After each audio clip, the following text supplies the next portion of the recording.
నంద్యాల జిల్లా జూపాడు బంగ్లా మండలం చాబోలు గ్రామంలో అతిసార కలకలం రేపింది. డయేరియా వల్ల హాస్పిటల్లో చికిత్స పొందుతూ నాగన్న అనే వ్యక్తి నిన్న మరణించడంతో అధికారులు అలర్ట్ అయ్యారు. ఇటు గ్రామంలో కలుషిత నీరు తాగి 30 మందికి వాంతులు విరేచనాలు కావడంతో వారికి చికిత్సను అందిస్తున్నారు. మెరుగైన వైద్యం కోసం నందికొట్కు, కర్నూలు ప్రభుత్వ ఆసుపత్రులకు తరలించారు. ఇటు గ్రామంలో వాటర్ ట్యాంకులను పరిశీలించి వాటిని క్లీన్ చేయించారు. అయితే మృతి చెందిన నాగన్న కుటుంబానికి ప్రభుత్వం నష్టపరిహారం అందించాలని గ్రామస్తులు డిమాండ్ చేశారు. చాబోలు గ్రామంలో అతిసారకు సంబంధించి మరిన్ని వివరాలు మా ప్రతినిధి లోకేష్ అందిస్తారు. నంద్యాల జిల్లాలో అతిసార కలకలం రేపుతున్న పరిస్థితి. జూపాడు బంగ్లా మండలం చాబోలు గ్రామంలో అతిసార సోకి చిన్న నాగన్న అనే వ్యక్తి మృతి చెందడం జరిగింది. ఇక 30 మంది దాకా ఈ యొక్క అతిసార సోకడం వలన ఆసుపత్రిలో చికిత్స పొందుతున్న పరిస్థితి అయితే కనబడుతుంది.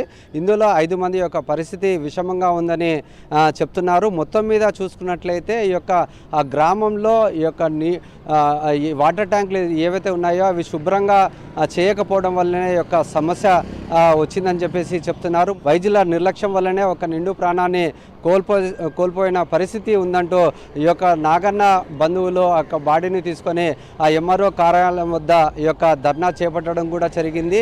ఈ యొక్క అతిసార వ్యాధి సోకడం వలన 30 మంది అయితే ఆసుపత్రిలో చికిత్స పొందుతున్న పరిస్థితి అయితే అందులో 5 మంది యొక్క పరిస్థితి విషమంగా ఉందని మనకు తెలుస్తున్న సమాచారం. మొత్తం మీద చూసుకున్నట్లయితే సరైన సమయంలో ఈ యొక్క వాటర్ ట్యాంకులని శుభ్రం చేయకపోవడం వలన ఆ యొక్క నీటిని ఈ యొక్క గ్రామ ప్రజలు తాగడం వలన ఈ యొక్క అతిసార సోకిందని ఆ గ్రామస్తులు చెప్తున్నారు. ఏదైతే అధికారుల నిర్లక్ష్యం అనేది చాలా స్పష్టంగా కనపడుతుంది కాబట్టి ఆ వైద్యుల యొక్క నిర్లక్ష్యం అనేది కూడా కనపడుతుంది. ఈ నేపథ్యంలోనే నాగన్న అనే వ్యక్తి చనిపోవడము, అంతేకాకుండా ఇంకొంతమంది యొక్క పరిస్థితి కూడా విషమంగా ఉందని చెప్పేసి తెలుస్తున్నది. మొత్తం మీద చూసుకున్నట్లయితే ఈ యొక్క మెడికల్ క్యాంపులు అనేది మొదటి నుండి యొక్క వీటిపై గ్రామాలపైన ఎటువంటి ఏదైతే రోగాలను బారిన పడతారో అనే దాని మీద ముందుగానే మానిటరింగ్ చేసి ఉంటే ఇటువంటి సమస్య వచ్చేది కాదు.